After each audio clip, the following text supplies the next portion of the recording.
Hey, welcome to the BSing Insurance Podcast with Brian and Stephanie of SBG Insurance Group. I am Brian. And I am Stephanie. And we're here to talk to you about BS and some insurance. BSing because we're BNS, Brian and Steph, but also sometimes when you're an agent, you have to BS your way through the business to get to where you are. Is that how you got here? Sometimes. And that's not a bad thing, guys. It's a positive thing. Fake it till you make it. Some people will say that's trash advice, but we have to go out there and put ourselves forward, right? As agents. Exactly. Yes. And just a little bit about faking it till you make it. This is our first podcast, so there's going to be some glitches, and you're watching us on the video right now. Maybe not the best yet. Our production quality is low, so we apologize for our poor production quality, and we will try to do better as we progress. As we grow, I hope you will grow with us. Hit that follow and like. And hopefully we can bring you some really good information. Our goal is to be a safe space for agents to come and ask questions and learn. And hopefully, you know, if you don't have a place to call home in the insurance field, you may think about us. That is right. We are always looking for new talent. Yes. And we're always here to support people because we are better in numbers. And, you know, for that agent that's in New Mexico that I don't have a license for, maybe I'll have a referral for you down the road. Or maybe one of our agents that we premiere on here, you'll be able to refer and build a good networking community. That is it. Just kind of trying to build a community, and we're starting from the scratch. And we're not in competition with anybody. So we're here to love on people and to really support people. There's enough business to go around. Yes, 100%. So we're just going to introduce ourselves to you guys today. My name is Stephanie, and I have been in the insurance business for 14 years, 13 and a half, 14 years. I got recruited by a very big name company that was known for Medicare supplements and long-term care back in the day. And I got recruited on Monster. Do you guys remember Monster?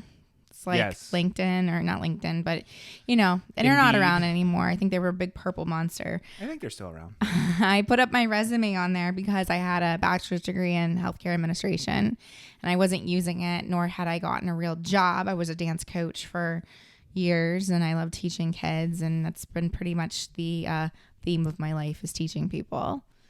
And I got recruited. So I was told I was going to make $150,000 my first year. Have you made $150,000 yet? Yes. Like when you put all the money together, or? Maybe. No, just kidding, guys. Yes. But it was definitely like a hard sale, MLM type recruitment. But I was 27 and, you know, I really needed kind of a path because I didn't know what I wanted to do. And my husband here, he was not in the insurance business. He was a law enforcement. Well, he'll tell you about his background a little bit more later. So I started working for them, got my license, had to take my test twice. Missed it by 2 points the first time. That sucked, by the way. If you guys missed your test and you didn't go back and retest, here is your sign to go back and take that test because it is worth it. I worked with them for a whole 3 months and I learned that I was not good at high pressure sales. We were going into homes of people who really didn't fit the niche of their products. Their products were Medicare supplements that were super expensive, like 50% more than most of the competitors.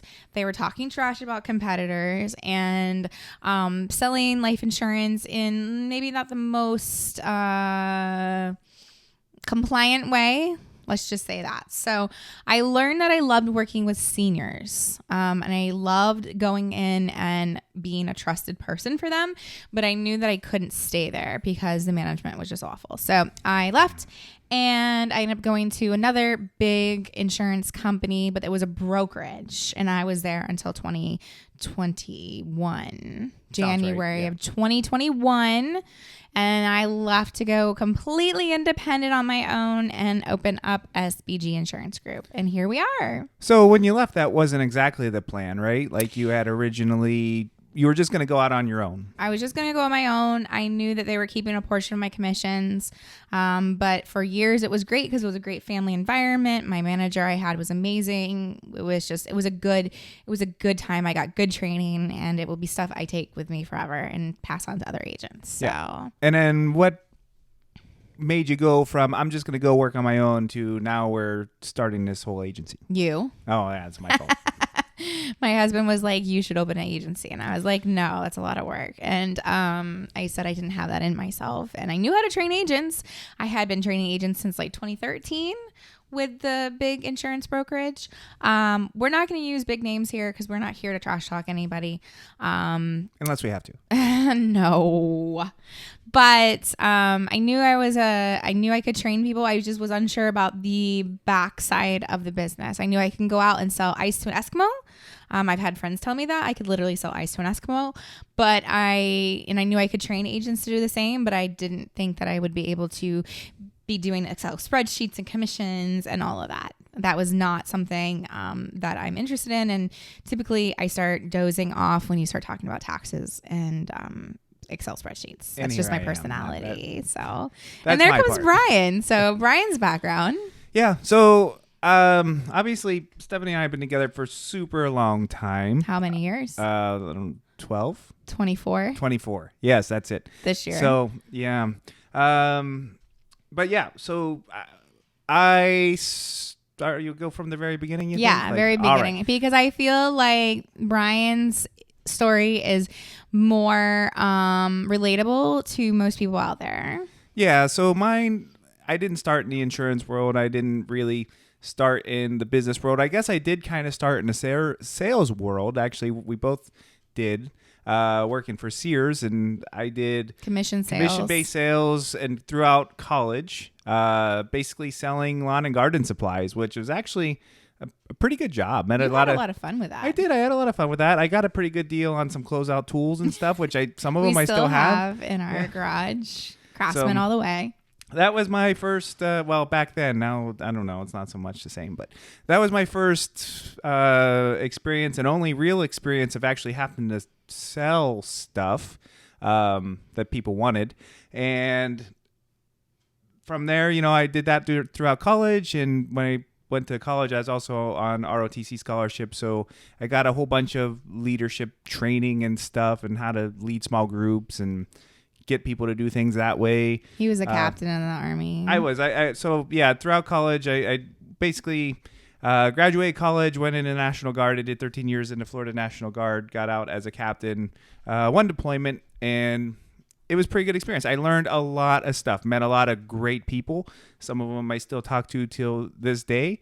Wouldn't trade any of that experience for the world. So if any of you guys are listening to this and were in the Guard with me, say hello, because I miss all of you guys. And if you're a veteran and you're looking for a next step, maybe where you're home, because we know your background and we know your mentality, and we would love to work with you because we have a lot of veterans that work for us. Yeah. With us, not for us. So, and then after college, I did the Guard thing, got a bunch of training there, not in sales, not in business. I was in transportation and logistics management, basically as a transportation officer. Boring. It was super interesting. Like, logistics is very important for a lot of things, and nobody really understands that. Where were we the other day? It was a boat or airplane, and you were able to just off what that boat or airplane was, and I was like, holy crap, I've never seen anything that looks like this before. You probably don't even remember it. Yeah. But I'm like, I guess you learned something back in the day. That is one of the things they teach you, like what the different ships look like and what each one of them does. Like, you have to know, and you have to know how to load them so that they don't capsize. All right, that's not what happened after that. Well, during the National Guard, you had a civilian job.